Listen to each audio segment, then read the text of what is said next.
안녕하십니까. 농지과학교실의 대표 강사 이재희입니다. 오늘 강의는 가우스 법칙과 유전율에 대한 것입니다. 이 강의는 정기 복습 강의의 일부분을 편집한 것입니다. 나머지 부분은 본 강의를 참고하시기 바랍니다. 본 강의는 아래에 링크를 달아두도록 하겠습니다. 가우스는 물리학자가 아니고 수학자죠. 자, 여기서 보면 파이 E입니다. 파이 E는 그림부터 먼저 볼까요? 자, 이 공간입니다. 공간에 라지 Q가 있습니다. 공간에 있고 라지 Q가 있고 이렇게 구면을 하나 생각합니다. 구면을 생각하고 구면을 생각했을 때, 자, 이때 아까 일정한 입체각에 대해서 정속이 일정했죠. 이번에는 일정한 전체 입체각입니다. 1회전각 전체에 대해서 면적을 구한다면 이 구면 전체가 되겠죠. 구면 이해됩니까? 구면 전체가 1회전각에 대한 면적이 됩니다. 면적이 되니까 전체니까 이때 폐곡면에 대해서 다 더한다는 거죠. 다 더할 때 적분했죠. 근데 이때 전기장과 공간에 대해서 면에 대해서 내적을 해서 다 더하는데 어떻게 더하느냐면 더하는 범위가 전체 면에 대해서 받쳐진 전체 면에 대해서 더하니까 적분이 되는 거죠. 적분기로 쓴 겁니다. 그래서 적분의 의미와 미분의 의미 이런 것들은 수학 시간에 좀 더 자세하게 살펴볼 것입니다. 그럼 이 식이 어찌 됩니까? 이 식이 일정하죠. 크기가 일정하고 일정한 상수가 됩니다. 이해가 됩니까? 함수가 되죠. 그런데 우리가 알아야 될 상황은 이렇게 전기장이 있고 전기장을 묶은 그 양이 수로라테의 양이 항상 일정하더라. 근데 이걸 무엇이 이런 것을 만들어내냐면 오로지 근원전화 Q 외에는 없죠. 근원전화 Q가 이런 일정한 값을 만들어낸 것입니다. 그래서 이 관계를 또 식으로 씁니다. 식으로 쓰면 전속 파이 E가 근원전화 Q하고 관계가 있는데 그 관계가 비례한다는 것을 여러 가지 실험을 통해서 알 수 있습니다. 자, 이래서 이 식을 완성하죠. 완성하기 위해서 파이 E는 이렇게 파이를 구하는 식이 되고 비례상수를 우리가 입실론분의 1로 둡니다. 식을 바꿔 쓰면 입실론 제로분의 1 라저 Q가 되는 거죠. 이것 자체가 비례상수가 되는 겁니다. 왜 이런 비례상수를 두느냐 하는 것에 대해서는 여러 가지 전자기학이 발전하면서 이렇게 두는 것이 편하기 때문에 엡실론 제로분의 1로 둔 겁니다. 그리고 이 엡실론 분의 1을 우리는 의미가 있는 만큼 특별한 이름이 있죠. 진공의 유전율이라고 합니다. 이 진공의 유전율에 대한 의미는 뒤에서 살펴볼 것입니다. 이 가우스 법칙의 의미를 살펴보면 근원전화 Q가 있을 때 근원전화 Q가 공간에 만들어내는 전기장과 전기력장과 전기력에 대한 선이 있는데 그 선을 다 공간 전체에 폐곡면에 대해서 다 묶으면 즉 전속을 만들면 그 크기는 항상 그것을 만들어내는 근원전화 Q의 양에 비례하고 그 비례하는 상수는 엡실론 제로분의 1이다. 이렇게 된다는 것이죠. 이해가 되었습니까? 전속과 전하의 관계를 나타내는 식이라고 보면 됩니다. 이번에는 진공의 유전율의 크기를 구해 보겠습니다. 크기는 먼저 가우스 법칙으로 구한 전기장의 세기와 쿨롱 법칙으로 구한 전기장의 세기를 서로 비교해 가지고 가우스 법칙에 나타난 진공의 유전율의 값을 유도하는 방향으로 하겠습니다.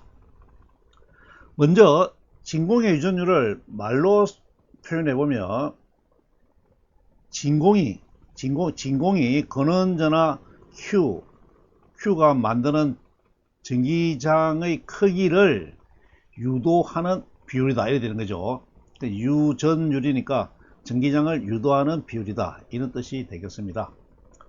그림으로 좀 더 구체적으로 살펴보면 근원전화 Q가 있을 때 이 Q가 공간에 진공공간이죠. 진공공간에 전기장을 유도하는데 그때 그 크기를 구하기 위해서 반지름 R인 구면을 생각합니다.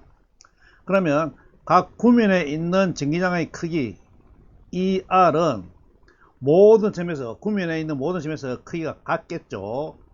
왜냐하면 R이 같으니까요. 그 크기는 어찌 됩니까? R의 제곱에 K의 라저 Q가 되겠죠.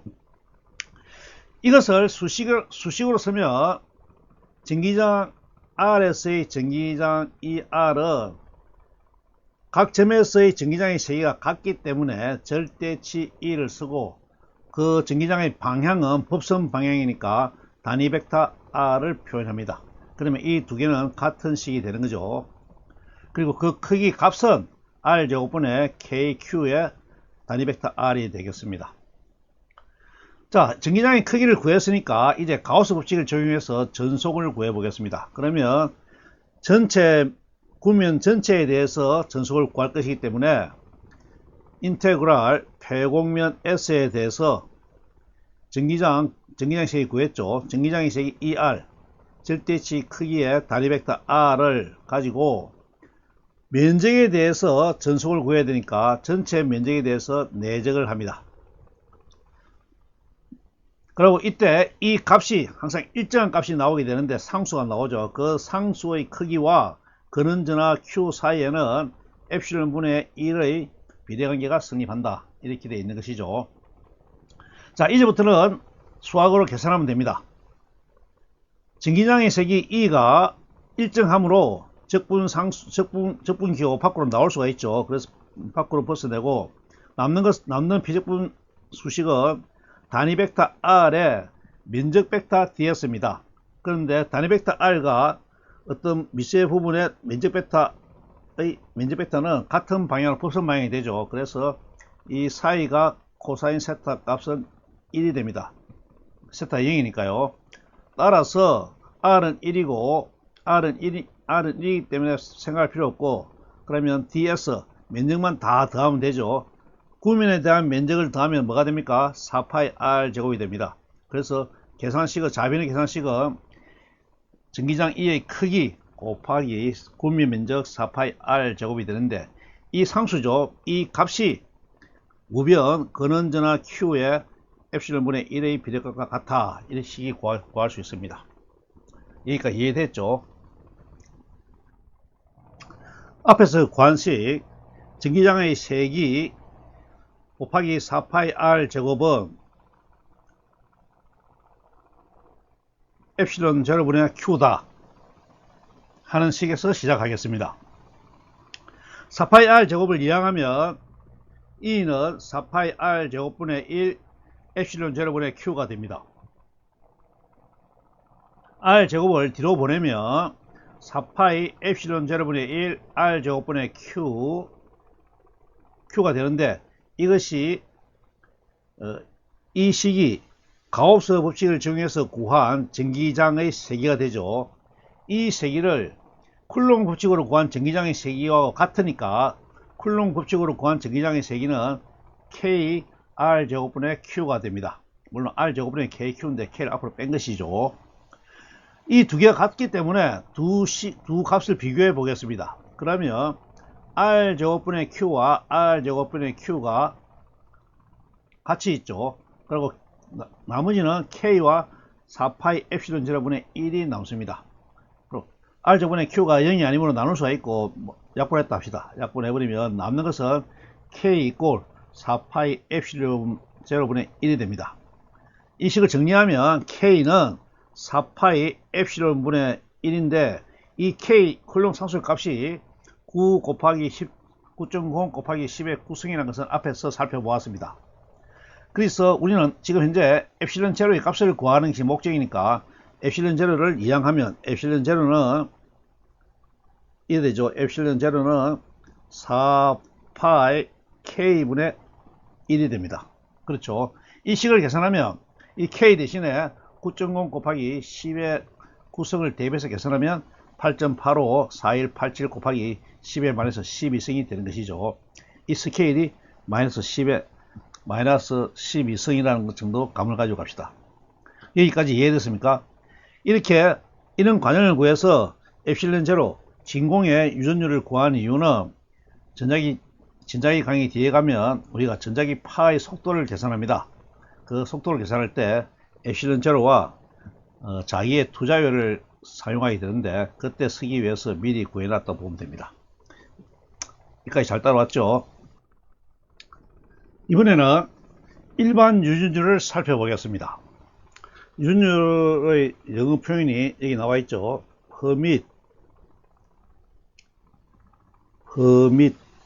허용한다는 뜻이죠. permit의 명사인 permittivity 이래 되는 겁니다. 무엇을 허용하느냐? 앞에 설명했습니다만 진공이 전기장을 공간에 근연전하의 전기장을 공간에 유도 또는 허용하는 비율로 되어 있는 것이죠. 그런데 이번에는 그러면 진공이 아니고 어떤 물질이 있을 때, 즉 매질이 있을 때는 그 유도하는 전기장의 세기가 달라지느냐? 달라지는 것이죠. 그때 어떻게 달라지느냐 하는 것을 구하는 것이 이번에 여기서의 어떤 목적입니다. 그러니까 매질의 유전율을 구하는 것이죠. 매질이 근원전하의 전기장을 공간에 유도하는 비율은 같은데 그 유도할 때 작용하는 방식이 허용이라기보다는 억제하는 방식이라는 것이죠. 자, 그 내용을 살펴보겠습니다. 앞에서 우리가 전기장 E의 크기는 4파이 엡실론 제로분의 1 R 제곱분의 Q가 됐죠. 이랬는데 여기서 엡실론 제로를 이항하겠습니다. 이항하면 이런 식이 나오죠. 엡실론 제로 전기장의 크기는 4파이 R 제곱분의 Q가 됩니다. 자, 여기서 이 식의 의미를 잘 알아야 되는데 분모가 4파이 R 제곱은 구면의 면적입니다. 그리고 분자는 Q죠. 이 식을 해석하면 단위 면적당 구면에서 단위 면적당 전하의 양이도, 달리 말하면 구면의 단위 면적에 배분되어 있는 전하의 양이 됩니다. 이해가 됩니까? 그때 구면에 배분된 전하의 양은 어떻습니까? 이것이 일정합니다. 즉 조건이 있죠. 일정한 입체각 일정한 파이로 한정하면 그 파이에 해당되는 단위 면적당 분포된 전하의 양은 일정하다. 달리 말하면 그림 전하 Q가 있을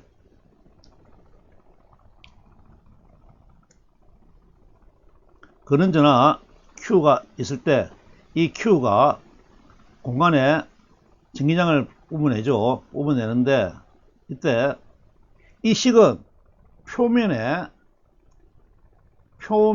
있는 전하의 분포량입니다. 분포양 이쪽에 전하 밀도를 할 수 있죠. 전하 밀도 단위 면적의 전하 밀도 여기도 있고 또 여기도 있겠죠. 여기도 있는데 여기에 있는 전하 밀도나 여기에 있는 전하 면밀도나 그 크기가 항상 일정하다는 것이죠. 이 각이 입체가 주어지면 왜 그렇습니까? 가우스 법칙할 때 했듯이 이 면적의 거리가 늘어나면 거리가 늘어나서 줄어드는 것만큼 면적이 늘어남으로 상쇄되어서 값은 변하지 않죠. 값은 변하지 않습니다. 똑같은 원리가 적용되기 때문에 4파이 R 제곱분의 Q, 즉 단위 면적당 배분된 전하의 양, 즉 면에 있는 전하의 밀도는 항상 일정하다 이렇게 됩니다. 그러므로 이 일정한 값을 우리는 D라는 상수로 놓습니다. 그리고 이 D의 값을 우리는 전기장이 아니고 전기 변이장이라고 씁니다. 이해가 됐죠? 변이라는 뜻은 이거 좀 씌우겠습니다.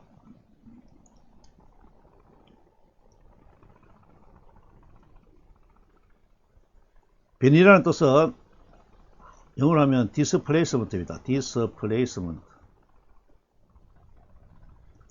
뒤에서 맥스웰 방식을 공부할 때 다시 변이가 나오죠. 이제 이 의미와 그 다음에 좌변 엡실론 제로 E의 관계를 살펴보게 되면 전기장 Q가 전원전화 Q가 어떤 일정한 각 입체각 파이에 대해서 전기 변이장 D를 만들었는데 이 D에 대해서 전기장을 만들려면 이 순수한 전하의 분포죠. 순수한 전하의 분포가 거기에 대응하는 전기장을 만들려면 같은 양이 아니고 반드시 입실론 제로라는 숫자를 매개한 다음에 같아진다는 뜻이죠.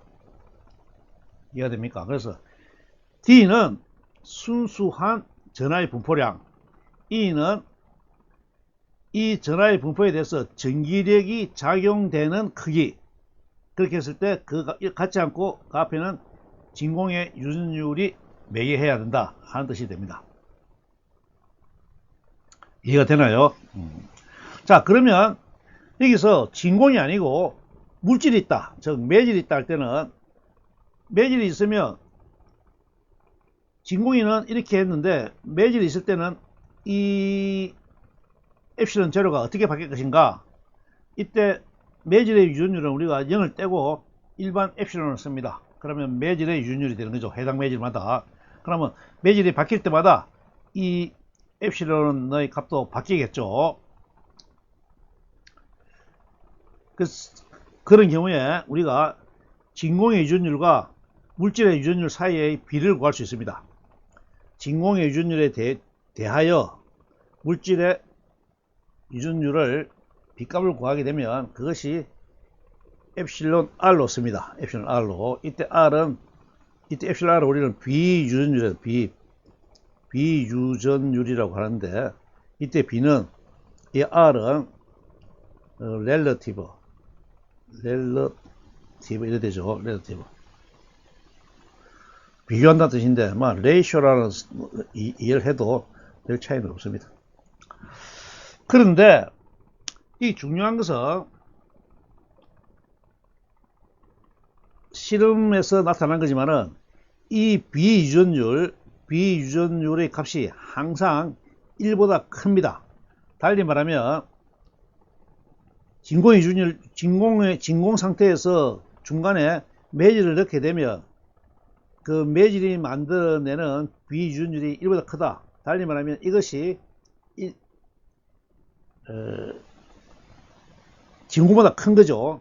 진공보다 크니까, 달리 말하면, 근데 D는 일정한 값입니다. D는 아까 상수죠. 일정한 값이기 때문에 등식이 성립하려면 엡실론이 커졌으면 전기장은 줄어들어야 되죠. 따라서 매질이 들어갔을 때 전기장의 세기는 진공에서의 전기장의 세기보다도 작다. 이래 됩니다. 이해가 되죠? 그래서